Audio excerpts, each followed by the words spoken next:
Hello આગી ના જાજો, ગાડીનો કાફલો નીકળે. અરે આ હું ઓડી 4 બંગડી વાળી, પણ નંબર પ્લેટ ક્યાં? અરે નંબર પ્લેટ ની હું જરૂર હે, ભાજપનો ઝંડો તો લાગેલો છે.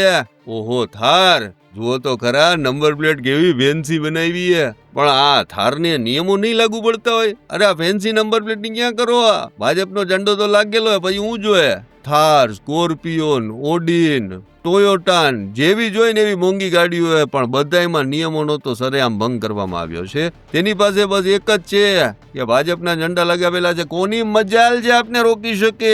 તમને એમ થતું હશે આ દ્રશ્યો ક્યાંના છે? આ દ્રશ્યો છે રાજકોટના, જ્યાં સ્થાનિક સ્વરાજની ચૂંટણીનો પ્રચાર જોરશોરથી ચાલી રહ્યો છે. અને આવી રીતે મોંઘી મોંઘી ગાડીઓના કાફલા નિયમોને નેવે મૂકી અને આવી રીતે રેલી કરવામાં આવે છે. ભાજપના ઝંડા લગાવી રેલી કરવામાં આવે એટલે કોણ ટ્રાફિક પોલીસ કર્મચારી તેમને અટકાવવાનો છે? હવે કોઈ સામાન્ય માણસ બિચારો સ્કૂટર લઈને નીકળ્યો હોય તો તેની પાસે લાવ લાયસન્સ ને લાવ પીયુસી ને પેલા કાગળ નથી ને ફલાણું નથી ને ઢીકણું નથી ને એમ કરીને દંડ ફટકારી દેવામાં આવે. પણ આવા મોટા લક્ઝુરિયસ વાહનો જે નિયમોને નેવે મૂકે, ભાજપના ઝંડા લગાવીને રેલી કરે, ઓવર સ્પીડમાં વ્હીકલ પણ ચલાવતા હોય છે, આમ છતાં તેમને કોઈ નિયમો નથી લાગુ પડતા. હવે સામાન્ય માણસના લોકોના મગજમાં એવો સવાલ થાય, હવે આ વિડીયો વાયરલ થયો છે તો શું ટ્રાફિક પોલીસ આ વિડીયોના આધારે કાર્યવાહી કરશે? તમને શું લાગે, કરશે? કમેન્ટ કરીને જણાવો.